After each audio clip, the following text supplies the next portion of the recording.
Oops. Hey, 8th graders. Welcome to first lecture of this week. For those of you that are taking the quiz already, thank you so much. I'm putting in grades, so if you're noticing that your grade is as what you would expect it, you're doing what you're supposed to. You're putting in the effort. If it's not, you might want to put in a little more effort. Announcement.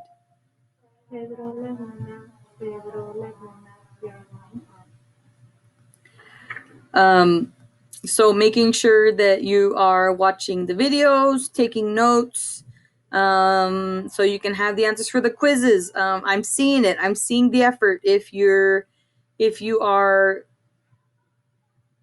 a good grade, it's probably because if you're watching the videos. If you're not, again, I don't know what else to tell you. So your grade reflects your effort. Okay. Today we're going to talk about getting along with your family. Chapter 6, lesson 2. Let's get into it. Okay, so the family is the basic unit of society and includes two or more people brought together by blood, marriage, adoption, or a desire for mutual support. You begin developing social skills within your family. Okay, you form a sense of who you are, and you learn to care for and share with others. So basically, the home is your first school. That's where you learn basics, how to treat people, how to interact with people, manners, things like that. So it's very important. Hopefully, you have a good family life where you're taught these things so that you can be able to communicate and interact and be a good person, good person out in the community. Okay. I also like that the definition of family isn't just by blood. Also adoption. That's also a family when children are adopted into a family. That can also be part of a family. Okay. So here's my family. This is me. This is my younger sister. This is my brother, my youngest brother, and then this is my twin sister. I have a twin sister. Here's my mom and my dad. And then this is my niece and these are my nephews. They're brothers, and she just loves her cousins. So that's my family. Love them to pieces. They're so cute. Okay, so we're gonna talk about types of families. Okay, there's extended family, which is a family where one or more parent and children live with other relatives. Okay, so basically your grandparents, your aunts, uncles, and your cousins. Okay, so that's basically your extended family, your grandparents, aunts and uncles, cousins. Anybody that's outside of like your main family. Okay, so it's not your brother, sister, parents, okay, or guardian. It's people outside of the home. Okay. Single parent family is a family made up of one parent plus a child or children. Okay.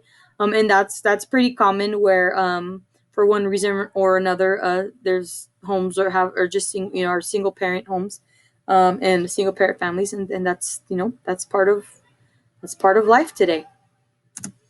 Okay. Families, here's some of the needs that your family meets. Okay, we got physical needs. Okay, families can provide food, clothing, safety, and shelter.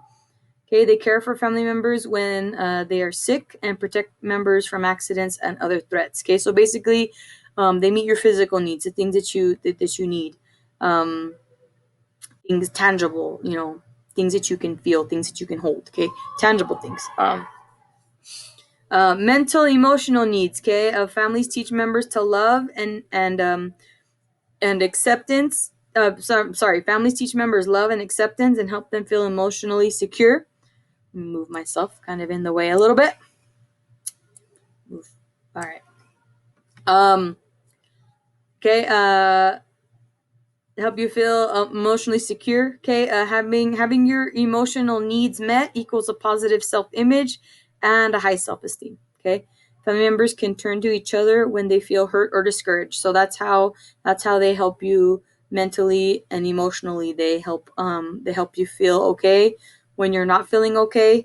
They help you if your mental emotional needs are met. You have a high self esteem. You feel good about yourself. Okay. All right. Social needs. Okay. This is the pink part of our social triangle. Okay. Families help with effective communication and good manners. Okay. They help teach values and help share cultural traditions. So those are the social needs that families meet. Okay. Again, like I said, they help you communicate. They help you. They teach you, the right things and the wrong things. Hopefully, and they also teach you things about your culture. If you happen to be from a different culture, which is awesome. Okay. Changes in the family. Okay. Some changes that occur in a family are unexpected or beyond a family's control. Okay. A marriage ending or death of a family member. Okay. Some of these things are things that just happen. We don't have any control over these things. And there are big changes. Okay. Changes in the family structure. 9% of children at the time that the book was written, 9% of children under 18 live with only one parent. Okay. Today, and who knows, maybe the number is higher. That number is tripled. It might even be quadrupled now. Who knows? Um, Another type of family. Let me move myself again. Kind of in the way again. Another type of family is a blended family. Okay, blended family is a family that consists of a parent, a step parent, and the children of one or both parents. So let's say, for example, your mom and dad split up, or they separate, they get divorced, and your mom marries somebody else, and that somebody else has kids already. That is now a blended family. It's not just your brothers and sisters, but it's also the new husband. Your step would be your stepdad's children, which are now your step siblings, okay, step brothers and sisters. Um, yeah. So and that's a common one too. Sometimes families separate, and they start new, and they have more children added to their family, or yeah, basically they have, in one way or another, they have children added to the new family, which makes it a blended. Okay. Changes in a family circumstance. Myself again. Okay. Um, so families sometimes have to move to a new city or school. Okay. Financial problems, or a guardian loses their job. Serious illness of a family member. Adults may be unfavorable or unable to perform their normal responsibilities. So teens have to help out. So for again, because things happen sometimes, especially right now we're in the pandemic. um, a lot of people are moving because maybe somebody has lost their job, and so they have to move somewhere where it's cheaper, or maybe they even move in with other families so that they can make it. It's really, really hard times. So with moving, you probably have to go to a new school. So it happens, and it's sometimes, again, like I mentioned before, sometimes these things are out of your control. So you just have to adapt and just keep moving. I know it's hard, but you can do it. Okay. Coping with family changes. Okay. So good communication can help with problems from the changes. Okay. Talk to your friends, or I'm sorry, talk to your family or guardian, okay, about how you're feeling, or talk to another trusted adult if your parent, family, or guardian is the source of the problem. So sometimes you may not be okay with your guardian, so so if you need to, you can talk with another trusted adult about how you're feeling. But communication is very good, and can help you cope with anything, that with problems, or just you might not be okay with the changes. So talking with someone will help you kind of just let those feelings out, so that you can um eventually, and hopefully with time, accept those changes. Okay. Let's talk about abuse. Okay. This is a rough one. um Abuse is a family problem that always requires outside help. Okay, always. Um, Types of abuse are neglect, physical, sexual, and substance abuse. Okay. Neglect is when a guardian doesn't provide food, clothing, housing, medical care, or emotional support. So neglect, it affects your physical needs and also your mental emotional needs. Okay, because you're not getting the physical things that you need. You're not getting food, you're not getting clothes, you don't have a place to live, um you're not getting that medical attention, and also you're not getting that support, emotional support. So it's affecting, that can affect you mentally, um and definitely physically. Okay, physical abuse, okay, involves the use of physical force. Okay, bruises, cuts, or broken bones. Those are just some examples of physical abuse. And it's not okay.